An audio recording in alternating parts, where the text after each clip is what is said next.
नमस्कार दोस्तों, आज फिर आपका स्वागत है एक और लेक्चर में। आज हम भौतिकी विज्ञान के प्रकाश सेक्शन का अगला लेक्चर लेने वाले हैं। कल जो लेक्चर लिया था उसमें बहुत ज़्यादा इम्पोर्टेंट कॉन्सेप्ट बताए गए थे, तो आप प्लीज़ उन कॉन्सेप्ट को दोबारा से देख लें और उन्हें ध्यान में रखें।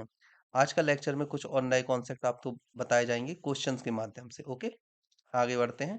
पहला क्वेश्चन है, सूर्य ग्रहण कब होता है? इस क्वेश्चन को वैसे मैंने आपको पिछले लेक्चर में कवर करवाया है, इसी तरह का क्वेश्चन।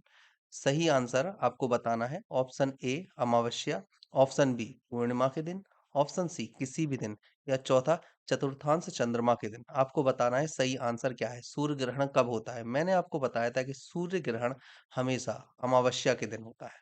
Okay, option A. वहीं यदि आपसे चंद्र ग्रहण की बात की जाए तो चंद्र ग्रहण हमेशा कब होता है? पूर्णिमा के दिन होता है। आपसे एक और क्वेश्चन पूछा जा सकता है कि सूर्य ग्रहण अधिकतम सूर्य ग्रहण की अवधि कितनी होती है? आपसे ये भी पूछा जा सकता है। कितने समय अंतराल के बाद होती है? तो आपको याद रखना है कि पूर्ण ग्रहण की अवधि ज़्यादा से ज़्यादा 460 सेकंड हो सकती है। ओके? और आपको ये भी याद रखना है कि ये 18 महीने के अंतराल पर होता है। ठीक है ना? ये चीज़ आपको याद रखनी है, पूर्ण सूर्य ग्रहण। ठीक है, आगे बढ़ते हैं। अगला क्वेश्चन है, एक काटा हुआ हीरा क्यों जगमगाता है? काटा हुआ हीरा क्यों जगमगाता है? आपने देखा होगा कि जो जब हीरे खान से ले आए जाते हैं तो उनमें चमक नहीं होती, उनको चमक देने के लिए उनकी पॉलिश की जाती है और उन्हें नए आकार में ढाला जाता है। हमारे यहाँ सूरत में ये काम होता है, बहुत ज़्यादा बड़े लेवल पर। तो आपके ऑप्शन है, इसकी आणविक संरचना के कारण जगमगाता है, दूसरा प्रकाश के शोषण के कारण, तीसरा पूर्ण आंतरिक परावर्तन के कारण, या फिर कुछ अन्य निहित गुण के कारण ये चमचमाता है। सही ऑप्शन है पूर्ण आंतरिक परावर्तन के कारण। पूर्ण आंतरिक परावर्तन तो आप जानते ही होंगे, फिर भी मैं आपको एक बार और बता देता हूँ। जैसे मान लीजिए ये एक लेयर है हीरे की। ओके, यहाँ पर रेयर मीडियम है, मतलब विरल विरल माध्यम है, और यहाँ पर है डेंस, मतलब सघन माध्यम है। ये वाला ये है सघन माध्यम। ओके, तो पूर्ण आंतरिक परावर्तन के लिए सबसे इम्पोर्टेंट जो कंडीशन होती हैं दो, वो ये होती है कि पहली बात तो जो प्रकाश किरण है वह सघन से विरल में जानी चाहिए, मतलब कि प्रकाश किरण यहाँ से आनी चाहिए, यहाँ से सघन माध्यम से, और जानी चाहिए विरल माध्यम में। ये होता है अभिलंब। सतह के एकदम लंबवत होता है, इसे हम बोलते हैं अभिलंब, इसे बोलते हैं आपतन कोण। थीटा से हम इसे रिप्रेजेंट कर देते हैं, थीटा 1 से। और जब ये जा रही है तो ये जो आपतन कोण है ना, आपतन कोण का मान क्रांतिक कोण से ज्यादा होना चाहिए। अगर क्रांतिक कोण से ज्यादा होता है तो ये किरण विरल माध्यम में ना जाकर वापस से सघन माध्यम में लौट आती है। ओके, ये होता है परावर्तन कोण, थीटा 2। तो आपतन कोण का मान जब क्रांतिक कोण से ज्यादा होता है तो ये उसी माध्यम में लौट आती है। इस घटना को हम बोलते हैं पूर्ण आंतरिक परावर्तन। ठीक है, दो कंडीशन है। सबसे पहला ये कि प्रकाश किरण सघन से विरल माध्यम में जानी चाहिए, और दूसरा है कि प्रकाश किरण में आपतन कोण का मान क्रांतिक कोण से ज्यादा होना चाहिए। यहाँ पर अगर आप लिखना चाहो तो लिख लीजिएगा, आपतन कोण हमेशा ज्यादा होना चाहिए क्रांतिक कोण से। ठीक है ना, इतना आपको लिखना है। अगला क्वेश्चन देखते हैं, पानी से भरे किसी बर्तन में पड़ा हुआ सिक्का किस कारण थोड़ा उठा प्रतीत होता है? आपके ऑप्शन है परावर्तन के कारण, अपवर्तन के कारण, विवर्तन के कारण, प्रकाश के विवर्तन के कारण, या प्रकाश के परिक्षेपण के कारण। सही ऑप्शन आपको बताना है। देखिए, कोई भी चीज उठी हुई दिखाई देती है, ये आपने क्वेश्चन पढ़ा होगा, बहुत सारे लोगों को पता भी होगा कि इसका सही आंसर क्या है। ऑप्शन बी अपवर्तन के कारण। ठीक है ना, लेकिन मैं यहाँ पर इन क्वेश्चंस के माध्यम से आपको कॉन्सेप्ट समझाता हूँ कि ऐसा क्यों होता है, आपको क्यों चीजें उठी हुई दिखती हैं। जब आप पानी के अंदर से बाहर देखते हो तो वही चीज आपको आकार में बड़ी दिखती है, मतलब दूर दिखती है। ऐसा क्यों होता है? देखिए क्या होता है, आपने अभी ये मान लीजिए ये है वाटर। ठीक है ना, कॉन्सेप्ट देखिए इसके पीछे का, आप कभी नहीं भूलोगे, याद करने की जरूरत ही नहीं पड़ेगी आपको। ये डला हुआ है सिक्का। ठीक है, अब आप हो यहाँ पर खड़े, ये हो आप। ठीक है ना, ये हो आप। आपने यहाँ से देखा इस सिक्के को। अगर आप ध्यान दें तो ये वायु है, मतलब एयर, और ये है वाटर। एयर विरल माध्यम होती है, मतलब कि रेयर, और वाटर होता है डेंस, मतलब सघन। आप विरल से सघन में देख रहे हो, विरल से सघन में देखने पर ये अविलंब है। विरल से जब आप सघन में देखोगे ना, तो प्रकाश किरण जो आप यहाँ से प्रकाश किरण इस दिशा आप देख ऐसे रहे हो, लेकिन हमें कोई चीज दिखती है जब उस चीज से प्रकाश किरण टकराकर हमारी आंखों में आती है, मतलब कि इस हीरे से लाइट टकरा रही है और वो यहाँ से चलती हुई इस दिशा से चलती हुई आप तक पहुंच रही है। ये होता है कॉन्सेप्ट दिखने का। ठीक है ना, ऐसे पहुंच रही है यहाँ से, इनसे सिक्कों से प्रकाश किरण टकराई और उसके बाद आपकी नजरों तक पहुंची। तो प्रकाश किरण सघन माध्यम से विरल माध्यम में जा रही है। जब कोई भी प्रकाश किरण सघन माध्यम से विरल माध्यम में जाती है तो वह अभिलंब से दूर हट जाती है इस तरह से। अगर इसे हम डेंस मानते हैं ना, डेंस, और इसे हम अगर रेयर मानते हैं, और प्रकाश किरण यहाँ से गई तो ये अविलंब से दूर हट जाएगी। ये है प्रकाश किरण जा रही है, जाना चाहिए था इसको ऐसा, लेकिन ये अविलंब से दूर इस तरह से हट गई। जब ये दूर हट जाती है तो ये अपवर्तन कोण की वैल्यू कम हो जा अपवर्तन कोण की वैल्यू बढ़ जाती है। अविलंब के साथ बना हुआ कोण होता है अपवर्तन कोण, और ये है आपतन कोण। तो अपवर्तन कोण की वैल्यू कम हो जाती है। अपवर्तन कोण की वैल्यू कम होने से हमें ये डिस्टेंस भी कम नजर आती है, और डिस्टेंस कम नजर आने की वजह से सिक्का थोड़ा उठा हुआ दिखता है। सिक्का ही नहीं, अगर पानी में कोई भी चीज है तो वो अपनी जगह से थोड़ी उठी हुई दिखती है। रीजन यही है कि अपवर्तन कोण का मान बढ़ जाता है जब सघन से विरल में जाती है कोई किरण। ठीक है ना, इसलिए अगला क्वेश्चन है, पानी से लटकाकर बैठे हुए व्यक्ति को उसका पैर उठा हुआ और छोटा दिखाई देता है। रीजन यही है, उठा हुआ और छोटा दिखाई देता है। सेम चीज, अपवर्तन के कारण, परावर्तन के कारण, विवर्तन के कारण या परिक्षेपण के कारण। सेम चीज, अपवर्तन के कारण। जो कॉन्सेप्ट मैंने अभी बताया है वही कॉन्सेप्ट है। ये बैठा है कोई आदमी, ये वो पैर अपने लटकाए हुआ है, ठीक है ना, आप ही बैठे हो, ठीक है, मोबाइल चला रहे हो आप, ये बना दिया मैंने फोन, ठीक है, ये मोबाइल चला रहे हैं आप, ओके।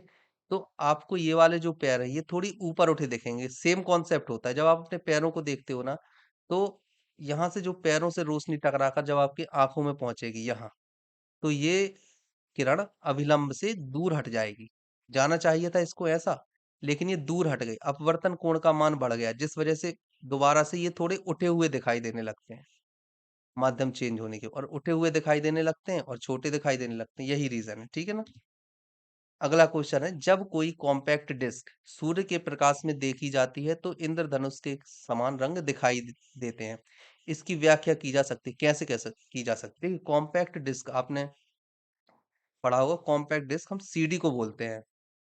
सीडी, अब तो बहुत सारे कार्ड आने लगे हैं, मोबाइल में मेमोरी इतनी आती है कि अब सीडी की जरूरत नहीं पड़ती है, लेकिन फिर भी आप सबने देखी होगी, सीडी होती थी इस तरह से, ओके। और यहाँ पर जब आप इसे धूप में रखते थे ना, तो यहाँ पर इसमें कुछ कलर दिखाई देने लगते थे, ओके। ये है सीडी, इसमें कलर देखा, तो वह यही पूछ रहा है कि ये कलर किस कारण से दिखाई देते हैं, इंद्रधनुष की तरह रंग बिरंगे कलर क्यों दिखाई देते हैं, ओके। आपका ऑप्शन है परावर्तन एवं विवर्तन की परिघटना के कारण। दूसरा ऑप्शन है परावर्तन एवं पारगमन की परिघटना के कारण। पारगमन का मतलब है अपवर्तन, है ना, दूसरी तरफ, सॉरी, पारगमन मतलब परावर्तन। तीसरा है विवर्तन एवं पारगमन की परिघटना के कारण, और चौथा है अपवर्तन, विवर्तन या पारगमन की परिघटना के कारण। देखिए ऑप्शन डी सही है, अपवर्तन, विवर्तन और पारगमन, ठीक है ना। इन तीनों की वजह से हमें दिखाई देती है रंगीन सीढ़ी, ओके। आगे बढ़ते हैं, जल के अंदर पड़ी हुई मछली किस कारण से अपनी वास्तविक गहराई से ऊपर उठी हुई दिखाई देती है। प्रकाश के विवर्तन के कारण, प्रकाश के अपवर्तन के कारण, प्रकाश के ध्रुवण के कारण, या फिर प्रकाश के परावर्तन के कारण। ये चारों फिनोमेना मैं आपको पिछले लेक्चर में बता चुका हूँ कि विवर्तन क्या होता है, अपवर्तन क्या होता है, ध्रुवण क्या होता है, और परावर्तन क्या होता है। ये सब कुछ मैं आपको ऑलरेडी बता चुका हूँ, ठीक है ना। सही आंसर है अपवर्तन के कारण। सेम कॉन्सेप्ट लगेगा। देखिए एक कॉन्सेप्ट है और उससे कई क्वेश्चन बन रहे हैं, ये सभी वो क्वेश्चन है जो एग्जाम में आए हुए हैं। आपको याद करने की जरूरत नहीं है हर क्वेश्चन को, मैंने आपको कॉन्सेप्ट बताया कि ये है मछली, ठीक है ना,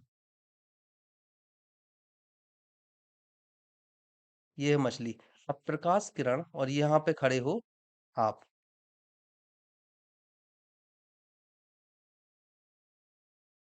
मछली को देख रहे हो आप, तो मछली से लाइट, सूर्य की किरणें आई, मछली से टकराई, और अब आप तक ये सूर्य की किरणें जा रही हैं। यहाँ पर है विरल माध्यम, सेम चीज यर।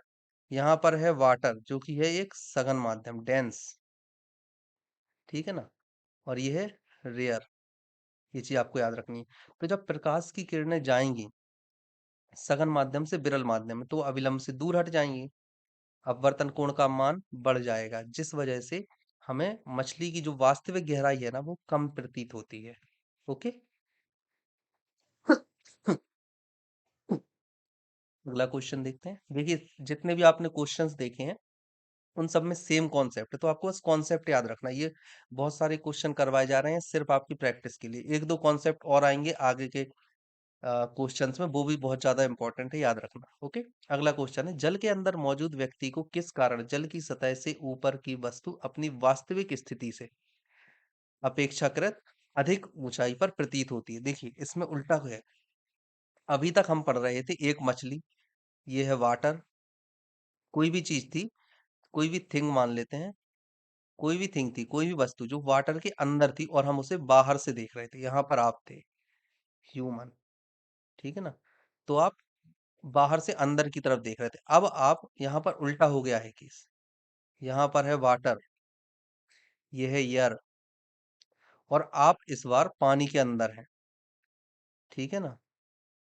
इस बार आप पानी के अंदर हो और आप बाहर की वस्तु को देख रहे हो। बाहर कोई वस्तु मान लेते हैं कि एरोप्लेन, एक या फिर आपका कोई दूसरा दोस्त है जो बाहर खड़ा हुआ है और आपको पानी से निकालने की जगह वो हंस रहा है आप पर कि आप पानी में डले हुए हो। ठीक है ना। तो अब आप हो सघन माध्यम में, वाटर डेंस है। अब आप हो सघन माध्यम में और एयर है विरल, मतलब रेयर। तो अब आप सघन माध्यम में हो और आप जिस चीज को देख रहे हो, अपने फ्रेंड को, ठीक है ना, आपका फ्रेंड है विरल माध्यम में, फ्रेंड के ऊपर सूर्य की किरणें पड़ी या लाइट पड़ी, फिर वो पानी में गई और आपको नजर आई। तो ये जो किरणें हैं ये विरल से सघन माध्यम में जा रही हैं इस बार। और जब कोई किरण विरल से सघन माध्यम में जाती है ये अभिलंब है। अगर जब कोई प्रकाश की किरण विरल से सघन माध्यम में जाती है तो वो अभिलंब की ओर झुक जाती है। ये ये है रीजन। तो ये अभिलंब की ओर झुक जाएगी। अभिलंब की ओर झुकने की वजह से वहां पर जब आप देख रहे थे, जब आप बाहर थे, तो अभिलंब से दूर हट रही थी किरण, है ना, ऐसी गई। तो ये अभिलंब से दूर हट रही थी। थीटा वन का मान, सॉरी, यह है थीटा वन और यह है थीटा टू। तो जो थीटा टू का मान था ना वो थीटा वन से हमेशा ज्यादा हो रहा था, मतलब अपवर्तन कोण का मान आपतन कोण से ज्यादा था। लेकिन यहाँ पर उल्टा है, यहाँ पर ये आई है किरण, ऐसी जानी चाहिए थी इसको। तो यहाँ पर जो आपतन कोण का मान है थीटा वन और अपवर्तन कोण है थीटा टू, तो यहाँ पर थीटा वन ज्यादा है थीटा टू से। इस वजह से आपको दूर दिखाई देती हैं, अपेक्षाकृत वास्तविक स्थिति से अधिक ऊंचा दिखाई देता है, क्योंकि इस बार आपतन कोण का मान कम हुआ है, सॉरी अपवर्तन कोण का मान कम हो गया है, ये थीटा टू। ओके, इस बार आप डेंस में हो, ये चीज आपको याद रखनी है। एक बार और देख लेना आप लेक्चर यदि आपको ध्यान न रहे तो। ओके। आगे बढ़ते हैं।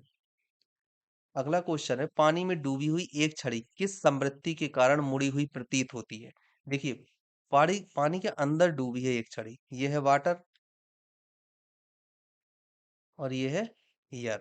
सेम चीज कि ये है रेयर और ये है डेंस। अब आप समझ जाएंगे। ठीक है, यहाँ पर आप हो, ठीक है, ये बना दिया मैंने आप, और ये है एक छड़ी जो डूबी हुई है। यहाँ से ये दिखाई देती है मुड़ी हुई इधर।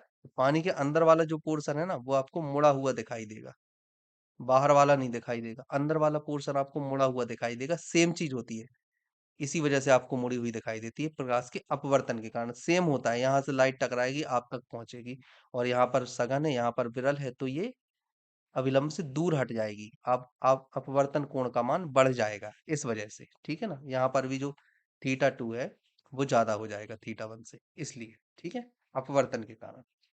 आगे बढ़ते हैं। जब प्रकाश की किरण विरल माध्यम से सघन माध्यम में जाती है तो कैसा होगा? अभी मैंने आपको बताया है, ये अभिलंब है, अविलंब या नॉर्मल बोलते हैं इसे इंग्लिश में, नॉर्मल है। ठीक है। यहाँ पर है विरल माध्यम, रेयर मीडियम, और ये है डेंस मीडियम। ठीक है। यहाँ पर हम मान लेते हैं कि एयर है और यहाँ हम मान लेते हैं कि ग्लास है। ठीक है। रेयर से, और उसने बोला है कि विरल माध्यम से सघन माध्यम में जा रही है किरण, मतलब यहाँ से जा रही है, अगर विरल माध्यम से सघन में जा रही है तो अभिलंब की ओर झुक जाएगी इस तरह से। अगर थीटा वन आपतन कोण है तो अपवर्तन कोण थीटा टू होगा, और जो थीटा वन की वैल्यू है वो थीटा टू से ज्यादा होगी। ये आपको याद रखना है, अभिलंब की ओर झुक जाती है। ऑप्शन बी सही है इसका। ओके, आगे बढ़ते हैं। पूर्ण आंतरिक परावर्तन होता है जब प्रकाश होता है।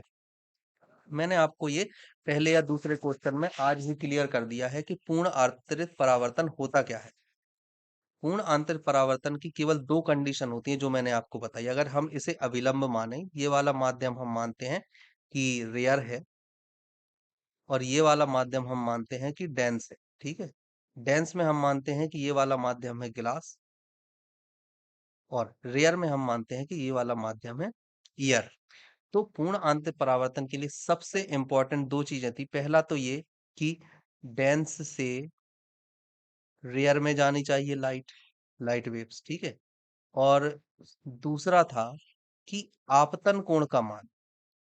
आपतन कोण मतलब आपतन कोण ये वाला कोण जो यहाँ जाएगा, मैं बताता हूँ आपको। पहले आप लिख लीजिए, आपतन कोण का मान ज्यादा होना चाहिए कौन से कोण से? क्रांतिक कोण से। ये है, ये दोनों कंडीशन है। ओके, यहाँ पर ये है अभिलंब, ये है नॉर्मल, जिसे हम बोलेंगे अभिलंब। ठीक है, यहाँ पर गया, ये गई प्रकाश किरण डेंस से, ये यहाँ तक पहुंची अभिलंब से है, और डेंस से रेयर में जा रही है तो वो टकराई। देखो, टकराने के दो रीजन, ये किरण इस तरह से भी जा सकती है, ये किरण इस तरह से भी जा सकती है, और ये किरण ऐसे भी जा सकती है इसके बराबर। जब क्रांतिक कोण के बराबर होती है तो ऐसे चली जाती है, इस तरह से चली जाएगी किरण बराबर। और जब क्रांतिक कोण से ज्यादा होगी तो उसी माध्यम में लौट आएगी। ये मतलब ऐसी गई किरण और वापस टकराकर अभिलंब से लौट आएगी। और ऐसी कंडीशन में जो थीटा वन और थीटा टू होता है वो बराबर होते हैं। ठीक है, ये आपको याद रखना है। दो कंडीशन होती है, सघन माध्यम से विरल माध्यम में जाए, विरल से सघन में जा रही है, ये गलत होगा। सघन से विरल में ये हो सकता है, विरल माध्यम से सघन में ये गलत हो सकता है, सघन माध्यम से विरल माध्यम की और ये भी सही हो सकता है। लेकिन इसमें अभी हम एक ही कंडीशन हुई है फॉलो, कि सघन से विरल में जाए, इन दोनों में। अगला आपतन कोण, आपतन कोण क्रांतिक कोण से अधिक होना चाहिए। ऑप्शन बी सही है। समझ में आ रहा है ना आपको? नहीं आए तो आप कमेंट कर देना, तो मैं दोबारा समझा दूंगा अगले लेक्चर में। ओके, या कमेंट में ही आपको रिप्लाई कर दूंगा। आगे बढ़ते हैं। इंद्रधनुष किस कारण से बनता है? अपवर्तन के कारण, प्रकीर्णन के कारण, विवर्तन के कारण, या अपवर्तन और परावर्तन दोनों के कारण? आपको बताना है। दो दो ऑप्शन है, सॉरी मैंने पूरा नहीं पढ़ा। पहला ऑप्शन है अपवर्तन और परिक्षेपण के कारण, दूसरा है प्रकीर्णन और अपवर्तन के कारण, तीसरा है विवर्तन और अपवर्तन, और चौथा है अपवर्तन और परावर्तन। सही आंसर है अपवर्तन और परावर्तन के कारण बनता है। देखिए, परिक्षेपण होगा नहीं, फैल जाती है किरणें। अपवर्तन, अपवर्तन, अपवर्तन और परावर्तन, ये आपको याद रखना है। ठीक है ना, मान लीजिए ये है जो इंद्रधनुष होता है, वो वर्षा की बूंदों से लाइट के अपवर्तन और परावर्तन के कारण बनता है। जैसे वर्षा की छोटी छोटी बूंदें होती हैं गोल, है ना, इनमें अपवर्तन होता है। ठीक है, अपवर्तन हुआ, प्रकाश किरण अंदर गई, फिर अंदर टकराई, और अंदर टकराने के बाद फिर ये परावर्तित हो गई। तो ये एक तरह से पूर्ण आंतरिक परावर्तन का भी रूप है। ओके, आपको ये याद रखना है। पूर्ण आंतरिक परावर्तन, यहाँ से टकराई, पूर्ण आंतरिक परावर्तन हो गया, और दोबारा भी हो सकता है, यहाँ टकरा के फिर लौट गई तो ये दोबारा हो गया पूर्ण आंतरिक परावर्तन। तो इस तरह से अपवर्तन और परावर्तन के कारण। ठीक है, आगे बढ़ते हैं। मृग मरीचिका बनाने की प्रघटना को क्या कहते हैं? क्यों बनती है? व्यतिकरण? बिल्कुल नहीं। विवर्तन, ध्रुवीकरण, या पूर्ण आंतरिक परावर्तन? ध्रुवीकरण मैंने आपको पिछले लेक्चर में बहुत अच्छे से समझाया है, विवर्तन भी समझाया है, और व्यतिकरण भी समझाया था बहुत अच्छे से। ठीक है, इसका सही आंसर है पूर्ण आंतरिक परावर्तन के कारण। मृगमरीचिका होती क्या है? आप ये कई बार सोचते होगे, बहुत सारे लोगों को पता नहीं है, तो मैं बताता हूँ। जब आप गर्मियों के दिनों में स्पेशली रेगिस्तान में जाओगे ना, तो दूर कहीं आपको ऐसा लगेगा जैसे कि पानी है। मान लीजिए ये है रेगिस्तान, ठीक है, रेगिस्तान में पानी तो होता नहीं है। ठीक है, ये है, ये है। लेकिन आप जब दूर कहीं जा रहे होगे ना, तो आपको भ्रम पैदा हो जाएगा कि यहाँ पर एक बिल्कुल वो पॉन्ड भरा हुआ है, तालाब है ना, पानी है। ये घटना होती है पूर्ण आंतरिक परावर्तन का। जब आप वहां धीरे धीरे धीरे धीरे चल के पहुंचोगे ना, तो आप निराश हो जाओगे कि यार यहाँ तो पानी है ही नहीं। ठीक है, ऐसा होता है। तो इसे हम बोलते हैं पूर्ण आंतरिक परावर्तन के कारण, मतलब भ्रम पैदा हो जाता है। इसी तरह से जब आप गर्मियों में जाओगे ना, बहुत ज्यादा गर्म हो जाती है जब सड़क, तो आप देखोगे कि दूर जिस दिशा में आप जा रहे हो उसी दिशा में सड़क में परछाई दिखने लगती है सामने वाले वाहन की। ये भी मृगमारीचिका के कारण होता है। मृगमारीचिका इसे बोलते हैं और पूर्ण आंतरिक परावर्तन इसका रीजन होता है। ठीक है, आगे बढ़ते हैं। पेट या शरीर के आंतरिक अंगों के अन्वेषण के लिए प्रयुक्त तकनीक एंडोस्कोपी आधारित। देखिए, इससे दो क्वेश्चन हो सकते हैं। पहले तो आपसे ये भी पूछा जा सकता है कि आंतरिक अंगों के अन्वेषण, अन्वेषण मतलब जांच, है ना? अन्वेषण मतलब जांच, जांच के लिए प्रयुक्त तकनीक कौन सी है? तो आपको पता होना चाहिए, एंडोस्कोपी बोलते हैं उसको। ठीक है, एंडोस्कोपी होगी किस तरह से, किस सिद्धांत पर आधारित है? पूर्णांतर परावर्तन की घटना पर, व्यतिकरण पर, विवर्तन पर या ध्रुवण पर? सही आंसर है पूर्ण आंतरिक परावर्तन की घटना पर। ओके, आगे बढ़ते हैं। अगला क्वेश्चन है, तरल से भरे हुए बीकर का तल किस कारण से कुछ ऊपर उठा हुआ दिखाई देता है? फिर से वही क्वेश्चन आ गए हैं। आपके ऑप्शन है अपवर्तन, व्यतिकरण, विवर्तन या परावर्तन। सही आंसर है अपवर्तन। ठीक है, याद रखना है आपको। ओके, आगे बढ़ते हैं। सूर्य से प्रकाश का आंतरिक परावर्तन हो सकता है यदि प्रकाश, आपको बताना है आंतरिक परावर्तन। आंतरिक परावर्तन को ही हम बोलते हैं पूर्ण आंतरिक परावर्तन। ठीक है ना, आंतरिक परावर्तन ये होता है, इसे क्या बोलते हैं? इसके अलावा इंग्लिश में क्या बोलेंगे? Total internal reflection. ठीक है, टोटल इंटरनल रिफ्लेक्शन। ठीक है, ये आपको याद रखना है। सूर्य के प्रकाश का आंतरिक परावर्तन हो सकता है, कब हो सकता है? आपको याद होना चाहिए कि कब। मैंने इसकी दो कंडीशन बताई थी। एक तो ये कि जब प्रकाश किरण डेंस से रेयर में जाए, मतलब विरल से सघन से विरल माध्यम में जाए, पहली थी। और दूसरी थी कि जो आपतन कोण है, आपतन कोण का मान क्रांतिक कोण से अधिक हो। ठीक है ना, ये थी दूसरी कंडीशन। यहाँ पर आपतन और ऑप्शंस को यदि आप देखो तो आपतन और क्रांतिक कोण की बात नहीं की गई है, सिर्फ आपको मीडियम दिए गए हैं। वायु से कांच में जाने पर होगा, वायु से जल में जाने पर होगा, कांच से वायु में जाने पर होगा, या जल से कांच में जाने पर। देखिए, अगर पहले ऑप्शन को देखो तो यहाँ पर रे- वायु है रेयर और कांच है डेंस। तो रेयर से डेंस में जा रही है, होगा क्या? नहीं होगा। वायु दूसरे में, आप वायु है रेयर और जल है डेंस, तो रेयर से डेंस में जा रही है, होगा क्या? बिल्कुल नहीं।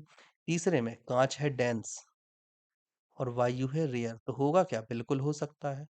चौथा है जल और से कांच, मतलब डेंस से, सॉरी रेयर से डेंस में जा रही, होगा क्या? बिल्कुल नहीं। तो ऑप्शन सी सही है, सघन से विरल माध्यम। कांच सघन माध्यम है और वायु विरल माध्यम है। ओके, अगला क्वेश्चन देखते हैं। चटका हुआ कांच चमकीला, यहाँ पर चटकीला नहीं है, चमकीला प्रतीत होता है, क्यों? चटका हुआ कांच अपवर्तन के कारण, परावर्तन के कारण, व्यतिकरण के कारण या पूर्ण आंतरिक परावर्तन के कारण? सही आंसर है पूर्ण आंतरिक परावर्तन के कारण। ओके, आगे बढ़ते हैं।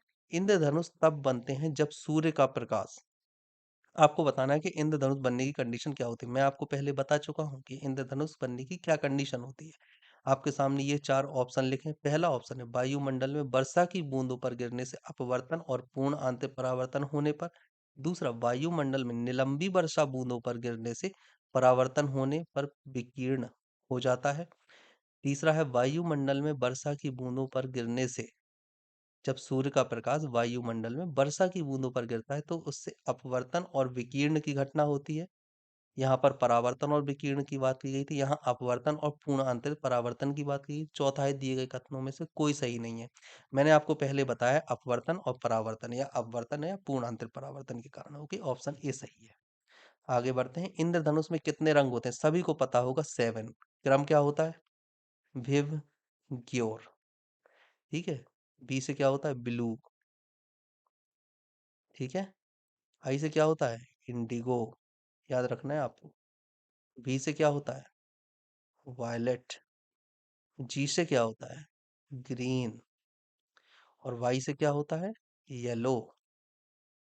ओ से ऑरेंज। और आर से होता है रेड। ये आपको याद रखना है। ठीक है, 7 कलर होते हैं। आगे बढ़ते हैं। प्रकाशीय फाइबर, प्रकाशीय फाइबर यहाँ पर बात कीजिए ऑप्टिकल फाइबर की। ऑप्टिकल फाइबर, इन्हें प्रकाशिक तंतु भी बोलते हैं। तो ऑप्टिकल फाइबर किस सिद्धांत पर कार्य करता है? अपवर्तन के सिद्धांत पर, प्रकीर्णन के सिद्धांत पर, व्यतिकरण या पूर्ण आंतरिक परावर्तन। ऑप्शन डी पूर्ण आंतरिक परावर्तन। देखिए अभी आपने देखा होगा 5G 4G चल रही है। देखिए ऑप्टिकल फाइबर इस तरह से होते हैं, बहुत पतले पतले वायर होते हैं, बहुत पतले पतले, जो मेनली अगर देखा जाए एलॉय या कांच के बने हुए होते हैं। इनके अंदर प्रकाश किरण जाती है और पूर्ण आंतरिक परावर्तन कर देती है, और इस तरह से जो भी संदेश है वो आगे बढ़ता है, इस तरह से बढ़ता है, बाहर नहीं निकल पाते। लेकिन इसकी एक कमी होती है कि ये बहुत ज़्यादा कॉस्टली होता है, बहुत ज़्यादा कॉस्टली होता है।